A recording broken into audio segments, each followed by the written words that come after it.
परिचय तो हम तुमको युद्ध अवश्य देंगे। तो कृष्ण जी ने बताया कि ये जो छोटे से दिख रहे हैं ये अर्जुन हैं, और ये जो बड़े पहलवान से दिख रहे हैं ये भीमसेन है। अब बोले तुम कौन हो? तो बोले हमारा तुम्हारा तो परिचय बहुत है, हम कृष्ण हैं। तो हंसने लगा जरासंध। ये ऐसे लगा तुम ही कृष्ण हो रण छोड़ जो हमारे रण में भाग गए थे? बोले हाँ हम वही वाले हैं, बिल्कुल सही पहचाने हैं। बोले पीठ पीछे करके भाग गए थे? तो बोला तुमसे तो युद्ध करूंगा नहीं, तुमको तो भगा चुका हूं, मजा नहीं आएगा। अर्जुन भी छोटा सा, इससे मजा आएगा भीमसेन से युद्ध करने में। और उस समय धर्म युद्ध होते थे, ऐसा नहीं था कि पीछे से लेके पत्थर मार के उसको फोड़ दो बोलो जीत गए। एक समय निश्चित रहता था कि 10 बजे शुरू होगा, 5 बजे समाप्त होगा। उसके बाद जरासंध तीनों लोगों को बढ़िया भोजन पानी कराता था, सोने के लिए बिस्तर देता था, रबड़ी मालपुआ छानते थे। तो अर्जुन कृष्ण तो रोज छान रहे हैं मलाई, और भीमसेन की उसकी 27 दिन युद्ध चला। और भीमसेन को ऐसा पटका गदा मारा कि भीमसेन को दर्द भी हो रहा है। और जब रात में लेके तो बोले प्रभु क्या अच्छा आपने ड्रामा किया, आप लोग तो रबड़ी मालपुआ मलाई छान रहे हो, यहाँ हालत खराब है, हमको उससे भिड़ा दिए हो, मार मार के मेरी हालत खराब कर दिया है। बोले क्या भीम भैया ज्यादा दर्द हो रहा है क्या? अरे बोले प्रभु मजा ले रहे हो आप। और रात को उन लोगों का स्वागत करता था वो। युद्ध समाप्त, धर्म के रास्ते पे आ जाते थे। सुबह युद्ध शुरू, फिर दूसरे रास्ते पे आ जाते थे। तो भगवान श्री कृष्ण ने अमृतमयी दृष्टि से जैसे भीम भैया के जंघा को फारे पैर को छुआ, उनका सारा दर्द समाप्त। अब आज भीम और जरासंध का कौन सा युद्ध है? 28वें दिन का युद्ध है।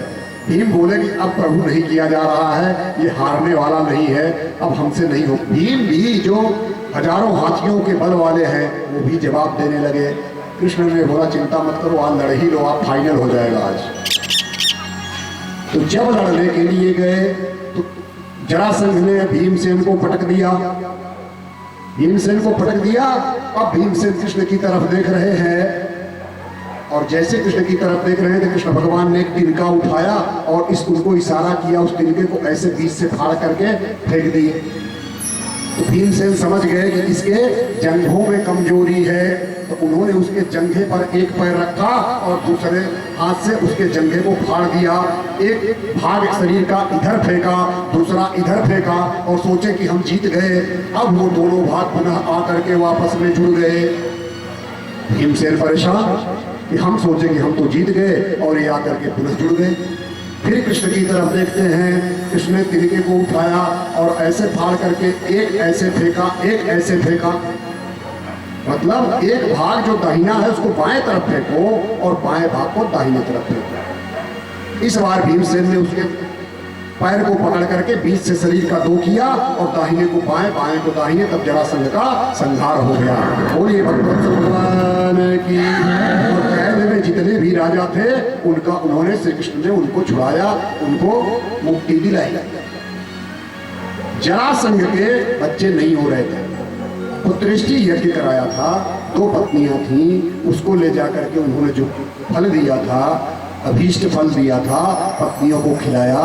तो आधा शरीर एक पत्नी से जिन्होंने फल दिया था बोला इस फल को ले जाके अपनी पत्नी को खिला देना, बच्चा हो जाएगा, संतति हो जाएगी। उसने उनसे नहीं बताया कि 2 पत्नियां हैं, वो सोचा खिला देना, तो आधा करके खिला दिया दोनों को। तो आधा शरीर इस पत्नी से, आधा शरीर उस पत्नी से। वो सोचे ये कैसा औलाद है, तो इसको ले जाकर के जंगल में फेंक दिए कि पैदा हुआ भी तो इस तरह का जो इसका शरीर ही नहीं है, आधा आधा है। तो वहाँ जरा नाम की एक राक्षसी थी, उसने जैसे देखा शरीर के टुकड़े पड़े हैं, दोनों टुकड़ों को जोड़ दिया तो बन गया। जरा नाम ने किया था तो उसका नाम होगा जरासंध, और उसने आकर के राजा को दे दिया, वही जरासंध है। तो चूंकि वो जरा से जोड़ने से बना था तो भगवान को पता था कि जहां से जुड़ा है वहीं से खुलेगा। इस तरह से जरासंध का होता।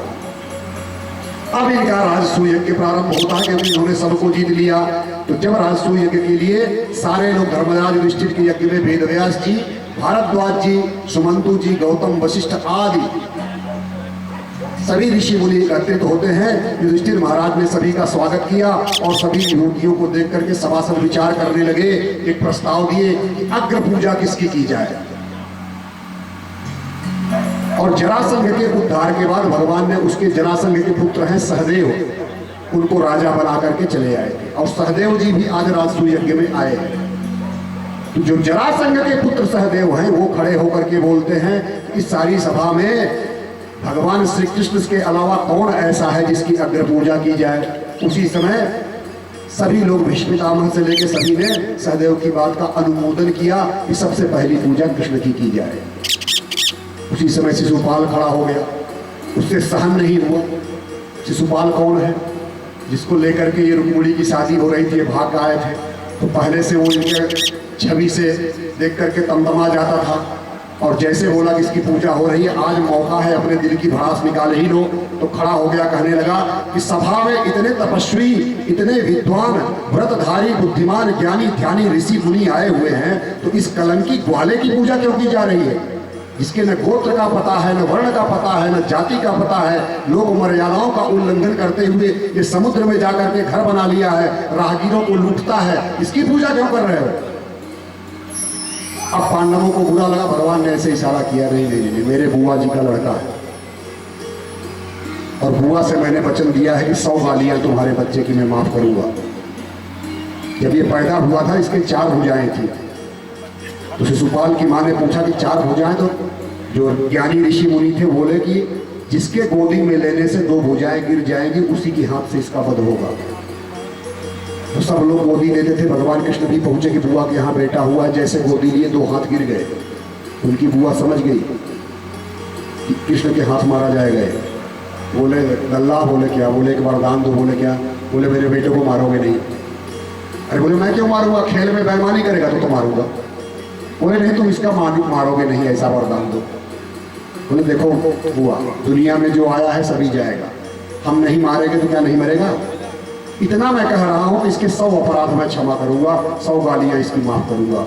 तो वो पूरी भरी सभा में गाली देता रहा और भगवान उसकी बर्दाश्त करते रहे। और जब 100 के ऊपर उसको वार्निंग दी कि अब आगे मत बोलना, नहीं तो उड़ जाओगे, नहीं माना। बोला तुमसे डरता हूं क्या? जैसे 101 गाली दी, भगवान ने इशारा किया, सुदर्शन चक्र उनके हाथ में आ गया और उसको किया, उसकी गर्दन काट करके उसके शरीर से एक ज्वाला निकली और श्री कृष्ण भगवान के अंदर समा गई। बोलिए भक्तवत्सल भगवान की जय। अब शिशुपाल के सखा हैं साल में, जैसे उनको पता चला कि हमारे मित्र का वध कर दिए, उद्धार वो नहीं जानते थे कि भगवान उद्धार करते हैं, वध कर दिए, तो उसने भोले बाबा की आराधना करके सौंभ नाम का एक दिव्य विमान प्राप्त कर लिया। उसके गति का अंदाजा नहीं लगाया जा सकता था, ऐसा विमान था। तो वो आकर के कृष्ण से युद्ध करता है और कृष्ण ने उसका भी गोविंदाय नमो नमः कर दिया। उसके बाद उसका मित्र आता है दंतवक्र, वो युद्ध करने आया, उसका भी हो गया गोविंदाय नमो नमः। अब जब कौरव पांडवों का राजसूय यज्ञ जो चल रहा था, उसमें सबको अलग अलग जो है ड्यूटी मिली। तो सबसे पहले रसोइये का काम, जैसे कल आप लोग भी भंडारा कर रहे हैं, तो ये ज्ञान की बात है। रसोइये का काम पता है किसको दिया गया? भीमसेन को दिया गया। अब आप बोलेंगे भीम तो वहाँ के राजा के भाई हैं, उनको रसोइया क्यों बनाया गया? रसोइया माने कुक, बनाने वाला।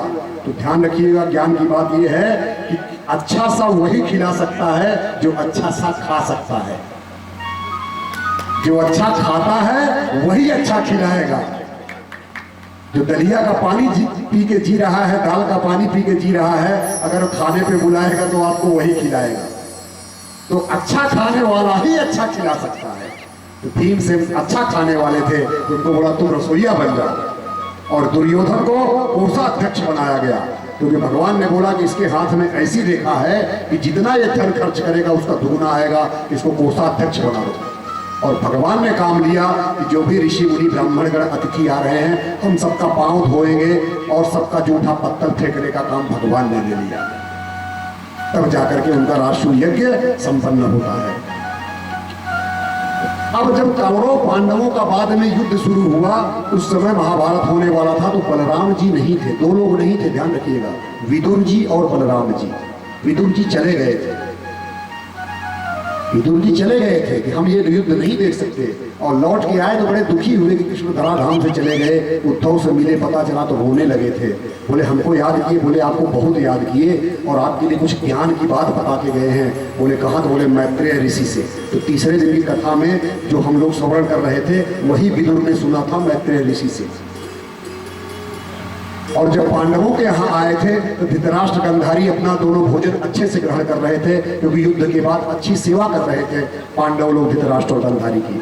तो विदुर जी मिले, बोले भैया कैसा चल रहा है? बोले बहुत सेवा करते हैं, पांचों लड़के दिन रात हमारे अंदर लगे हुए हैं, हमारी सेवा में लगे हुए हैं। तो बोले आपको शर्म तो नहीं आ रही है? बोले आपको शर्म तो नहीं आ रही है? इनको मारने के लिए आपने कितने उपाय किए और कुत्ते की तरह इन्हीं के अन्न पे पल रहे हो, शर्म तो नहीं आ रही? बोले बहुत सेवा कर रहे हैं। ध्यान रखिएगा कि संस्कृत भाषा हमारी ऐसी भाषा है उसमें गाली बनी ही नहीं है। संस्कृत में आप गाली नहीं दे सकते, होता ही नहीं। अब आप बोलेंगे कि यहाँ पे तो इन्होंने बोला कि आप कुत्ते की तरह खा रहे हैं, तो संस्कृत में पता है क्या बोले थे कि ग्राम सिंह ग्राम पालक। अब आपको कोई बोले ग्राम सिंह तो आप सोचेंगे गांव का शेर। ग्राम सिंह माने होता है कुत्ता, ग्राम पालक माने कुत्ता। तो संस्कृत की भाषा जो गाली है वो भी कितनी महान है। ग्राम सिंह, किसी को बोले तो ग्राम सिंह है तो बोल करके कुप्पा हो जाएगा, वाह मैं गांव का शेर हूं। तब उन्होंने गांधारी और धृतराष्ट्र को बताया कि ये जीवन जीवन नहीं है, खाते हुए पड़े हो इन्हीं को मारने के लिए। तो बोले करूं क्या? बोले हमारे साथ चलो हिमालय की तलहटी पे। रात में लेके निकल गए, वही इनको तपश्चर्या में लगा करके इनके जीवन को मुक्ति दिलाए। तो अब बलराम जी भी नहीं थे, तो बलराम जी कहां चले गए थे? तो बलराम जी चले गए थे ऋषियों की भूमि में। और वहां जब पहुंचे बलराम जी तो सारे ऋषि मुनि खड़े हो गए थे, एक नहीं खड़े हुए थे। कौन? रोमहर्षण। रोमहर्षण जी नहीं खड़े हुए। तो बलराम जी ने कुशा की नोक से मारा तो उनका गर्दन कट के हो गई बाहर। और वही सबसे ज्ञानी थे ऋषि। रोमहर्षण कौन थे? व्यास जी के शिष्य। अब ऋषियों में हाहाकार मच गया कि सबसे ज्ञानी ऋषि को आपने मार दिया, हम लोगों को कथा कौन सुनाएगा? तो बलराम जी ने अपने शक्ति से, क्योंकि पिता जो है पिता की आत्मा से ही पुत्र जन्म लेता है, पुत्र पिता की आत्मा से आता है। आज हम जो बोल रहे हैं कौन बोल रही है? आत्मा। आपको क्या दिख रहा है? शरीर। आपको जो ऊपर से दिख रहा है ये खत्म हो जाएगी, लेकिन जो सही सही बोल रही है वो सदा रहेगी। कौन है? आत्मा। और इसी आत्मा से अगर पुत्र हमारे जन्म लिया तो मेरी आत्मा का अंश हुआ, इसीलिए उसको कहते हैं आत्मज। पुत्र को कहा जाता है आत्मज, पिता की आत्मा का अंश। तो बलराम जी ने क्या किया कि ये पिता हैं, इनके पुत्र हैं सूत जी, तो उनकी आत्मा इसमें है, तो सारा ज्ञान चला गया सूत जी के पास। तो सूत जी हो गए सबसे बड़े ज्ञानी, करोड़ों सूर्य के समान। अज्ञान ज्ञान विध्वंस है, कोटि सूर्य समप्रभा। तो इसलिए आप कोई भी धर्म ग्रंथ श्रवण करेंगे, सत्यनारायण भगवान की कथा भी सुनेंगे तो सूतो वाचा जरूर आता है कि सूत जी कह रहे हैं। तो बलराम जी ने सारा ज्ञान किस पे स्थापित कर दिया? सूत जी पे कर दिया। अब परीक्षित जी कहते हैं कि गुरुदेव आपने कथा तो बहुत सुनाई, गुरुदेव आपने कथाएं अच्छी अच्छी सुनाई, एक बात हमको नहीं समझ में आई। जो मैं पूछता जा रहा हूं आप सारे उत्तर दे रहे हैं, एक बात नहीं समझ में आ रही है। बोले क्या? बोले आप बार बार कहते हो दीन बंधु भगवान की जय, तो भगवान दीन बंधु कैसे हुए? भगवान जी आप ये कैसे कह सकते हो कि तीनों के बंधु हैं, दीनानाथ हैं, और आप जयकारा में दीन बंधु भगवान कहते हैं? इसका प्रमाण क्या है कि भगवान दीन बंधु है? तो राजा परीक्षित कहते हैं कि अच्छा प्रश्न किया आपने, और उसका भी उत्तर देता हूं।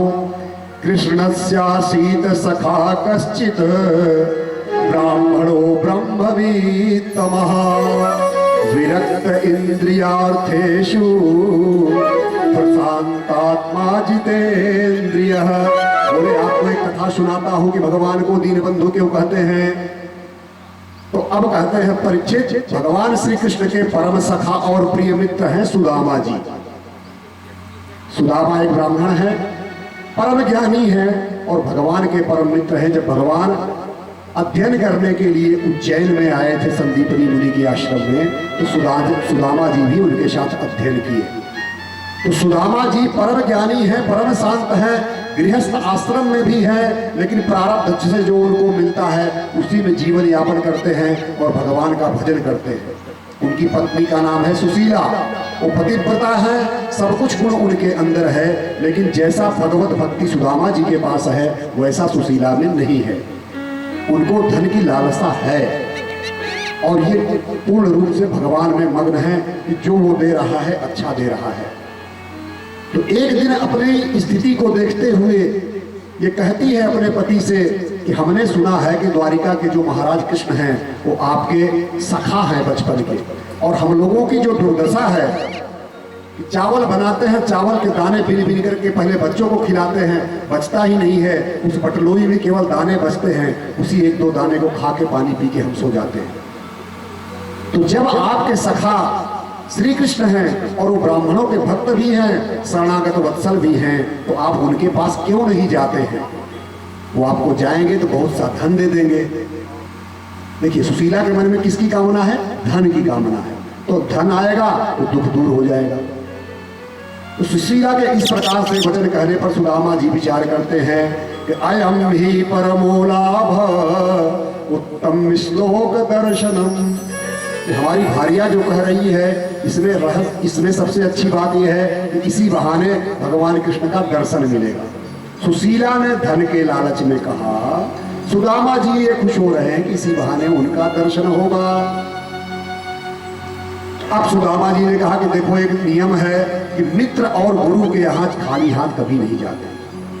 मित्र के यहाँ और गुरु के यहाँ खाली हाथ नहीं जाना चाहिए। हमारे कुछ है नहीं तो क्या लेके जाऊं? पड़ोस में जाती है कि बहन थोड़ा सा चावल दे दो, 4 मुट्ठी चावल ले आई, उनकी फटी सी धोती है सुदामा जी की, उसमें वो बांध देती है और एक संदेश देती है कि जा करके हमारे तरफ से कन्हैया को यह संदेश कहिएगा, अपने बाल सखा को। क्या संदेश कहिएगा? कि 1 मास 2 पक्ष में, 1 महीने में कितने पक्ष होते हैं? 2, कृष्ण पक्ष और शुक्ल पक्ष। तो कहती है कि ये आप अपने बाल सखा से कहिएगा, श्री कृष्ण से, कि 1 मास 2 पक्ष में 2 एकादशी होए, पर मेरे घर गोपाल जू नित एकादशी होए। एकादशी तो महीने में 2 बार आती है, लेकिन हे कृष्ण जी, मेरे घर में रोज एकादशी होती है। यही संदेशा आप अपने बाल सखा से कह दीजिएगा। अब सुदामा जी चावल की पोटली धोती में बंधी हुई है, 4 मुट्ठी लेकर के चल देते हैं। एक जगह शाम हो गई, ना पैर में जूते हैं, कांटे लग रहे हैं, चला नहीं जा रहा है, धोती फटी है, और जाकर के विश्राम करने के लिए रात में पेड़ों के नीचे लेट गए। भगवान कृष्ण ने देखा कि धन्य है मेरा भक्त, कितना सहा। ध्यान रखिएगा कि भगवान अपने भक्तों को तपाते भी हैं कि वो सोना जब तक तपेगा नहीं तब तक हमारे आपके गले में आएगा नहीं। अगर कोई गहने से अपनी सुंदरता बढ़ा रहा है तो सोने को पहले तपाया गया है, तब वो आभूषण बन के हमारा नाम कर रहा है। ऐसे सोना नहीं बन जाएगा। और आपको बता दूं कि सुदामा दरिद्र क्यों हुए, ये भी बात आपको बता देता हूं कथा को आगे बढ़ाने के पहले। आप इतना जानते होंगे कि जब दोनों लोग पढ़ने गए थे संदीपनी आश्रम में, तो माता ने, गुरु माता ने चने दिए थे कि जाओ लकड़ी लेने जा रहे हो, भूख लगेगी तो चने चबा लेना। बारिश होने लगी, सुदामा जी पेड़ पर चढ़ गए, उधर कृष्ण जी हैं, सुदामा जी को लगी भूख और चने उठा के सारे खा गए, अपने भी कृष्ण के भी सारे चने खा गए। रात भर बारिश में पड़े रहे और सुबह जब देखे तो बोले चना तो खा गए। किटिर किटिर दांत कर रहा था तो कन्हैया जी बोले कि तुम्हारा दांत क्यों किटिर किटिर कर रहा है? बोले कान्हा ठंडी ज्यादा लग रही है ना, और खा रहे थे चने। लोग ये समझते हैं कि उन्होंने भगवान के हिस्से का चना खा लिया, इसलिए दीन हो गए, गरीब हो गए, दरिद्र हो गए। आज आपको असली राज बता रहा हूं कि क्यों ऐसा हुआ था। सुनिएगा, एक बूढ़ी माता जी थी, वो भिक्षाटन करके, उनके आगे पीछे कोई नहीं था, किसी पर आश्रित नहीं थी, भिक्षाटन करके जीवन जीती थी। दिन भर जाती थी, मांगती थी, जो मिल जाता था उसी से खा करके पड़ी रहती थी। एक दिन कहीं गई थी वो मांगने के लिए, 2-3 दिनों से भूखी थी, उनको नहीं मिल रहा था, तो किसी ने उनको चने दिए थे। ये लो चने। बूढ़ी माता खुश हो गई कि आज चने मिले हैं, इनको भिगोएंगे और चने खा करके सो जाएंगे। जा करके अपने घर पे रख करके जैसे ही अंदर जाती हैं, डाकू चोर आ गए, और चोर डाकू आ गए, उनके यहाँ कुछ नहीं मिला तो चने की पोटली ही लेके भाग गए। अब बूढ़ी माता जी उधर जब हाथ पांव धो करके भगवान को अगरबत्ती करके आती है कि चले अपने चने मिले हैं, 3 दिन से भूखी हूँ, आज चने खा लेती हूँ, तो देखे तो चने गायब। चोर उठाने गए तो बूढ़ी माता ने श्राप दे दिया। बूढ़ी माता जी ने उनको श्राप दे दिया कि जो मेरा चना ले गया है, श्री क्षय, उसकी लक्ष्मी का उसका क्षय कर दे, दरिद्र हो जाए वो। बूढ़ी माता के अंदर से आह निकल गई। और ये जो वरदान देने वाला और अभिशाप देने वाला ये जो गुण है, आपको हर दिन के कथा में मैं बताता हूं, ये सारे गुण भगवान ने महिलाओं को दे करके रखा है। इनके अंदर वो शक्ति है कि अगर किसी को हृदय से वो आशीर्वाद दे दे तो वो आगे बढ़ जाएगा, और अगर इनको आप हृदय से श्राप दे दे तो वो बच भी नहीं सकता है। द्रौपदी के श्राप से कौरव का पूरा वंश समाप्त हो गया, सीता जी के श्राप से पूरी लंका चली गई। दिव्य शक्तियां नारियों के पास ही है। उस माता जी ने उनको श्राप दे दिया श्री क्षय, और वो चना लेकर के भागे उसके तरफ। दूसरी तरफ उनको राजा की सवारी दिखी। कृपया अपने अपने जगह बैठ जाए, ये आवागमन में मैं डिस्टर्ब हो जाता हूं। बोलिए भक्तवत्सल भगवान की जय। अब चोर लोग वो चना लेकर के जा रहे थे, और जैसे ही राजा की सवारी देखे तो संदीपनी आश्रम के पास वो चना फेंक करके भाग गए। कौन? चोर। गुरु माता ने देखा कि चने उन्होंने अपने आश्रम में रख लिया। वही चने उन्होंने सुदामा को दे दिया कि दोनों भैया जा रहे हो लकड़ी लेने, खा लेना। सुदामा जी है ब्रह्म ज्ञानी, इतना उनको ज्ञान है कि चना हाथ में पकड़ते ही समझ गए कि इसको जो खाएगा वो दरिद्र हो जाएगा। और गुरु माता ने बोला है कि दोनों लोग बांट करके खा लेना। तो बोले मैं दरिद्र हो सकता हूँ लेकिन अपने मित्र कन्हैया को दरिद्र नहीं होने दूंगा। और दोनों भाग चना सुदामा जी स्वयं खा गए। उन्होंने कोई चोरी नहीं की थी। भगवान कृष्ण के प्रति उनका इतना अगाध प्रेम था कि उन्होंने सारा चना स्वयं खा लिया। और जब भगवान ने देखा कि वो वृक्ष के नीचे पड़ा है, योग माया से कहा कि वो थक जाएगा आते आते, उसको ऐसा करो कि रातों रात उठा करके द्वारिका में प्रवेश करा दो। और जब द्वारिका में योग माया ने प्रवेश करा दिया, कन्हैया सुबह उठे कि मैं कहाँ हूँ, मंदिरों में घंटियां बज रही हैं, नगर है, सब जगह दिख रहा है। लोगों से पूछे मैं कहाँ हूँ, बोले आप द्वारिका। वो लोग चूंकि गुजराती भाषा, द्वारिका में गुजराती भाषा चलती है, तो बोल रहे हैं द्वारका 6, द्वारका 6 कि हम द्वारिका में हैं। सुदामा जी समझ गए कि द्वारिका 6। तो बोले हम तो एक द्वारिका में आए थे, यहाँ 6 द्वारिका कहाँ से आ गई? हमारे कन्हैया वाली द्वारिका कौन सी है? बोले कन्हैया कौन है? अरे बोले मेरे बचपन का मित्र है कान्हा। कान्हा वो कौन सी द्वारिका में रहता है? तो बोले यहाँ कोई कन्हैया नहीं है। अरे बोले वो राजा है। बोले यहाँ के राजा हैं श्री श्री 108 महाराजाधिराज योगेश्वर श्री कृष्णचंद्र महाराज। बोले हाँ वही वही वही हमारा मित्र है, हम उसको कन्हैया बोलते हैं। अरे बोले तो उनका नाम ठीक से लो, आप कौन हो? बोले बाल सखा है। बोले आप हो ही नहीं सकते। लोग उनका मजाक बना लिए कि कैसा गरीब दरिद्र आदमी बोल रहा है महाराजा के मित्र है। अरे कोई भिखारी आपको रास्ते में मिले और बोल दे कि मैं नरेंद्र मोदी जी का मित्र हूं, तो लोग हंसेंगे कि या तो इसकी दिमाग सड़क गई है या तो कुछ भांग वांग खा के बैठा हुआ है। सब लोग उनका मजाक बना दिए। वो बोले भैया हमको भगाओ मत, तुम अच्छा नहीं मानते हो तो उनसे जाके बता दो कि मैं आया हूं। अब ये स्थिति हो गई है कि उनको विश्वास ही नहीं हो रहा है, विश्वास ही नहीं हो रहा है। भावना क्या बन गई कि देखो देखो ये गरीबी, देखो देखो ये गरीबी का हाल।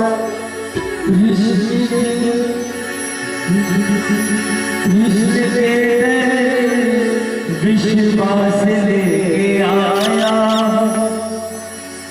मेरे बचपन का यार है मेरा शाम। यही सोच के आस लेके आया हूँ। अरे द्वारपालो कन्हैया से कह दो, अरे द्वारपालो कन्हैया से कह दो, द्वारे सुदामा गरीब आ गया है, द्वारे सुदामा गरीब आ गया है। अरे द्वारपालो कन्हैया से कह दो, द्वारे सुदामा गरीब आ गया है, द्वारे सुदामा गरीब आ गया है। भटकते भटकते न जाने कहाँ से, भटकते भटकते न जाने कहाँ से, तुम्हारे महल के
सखा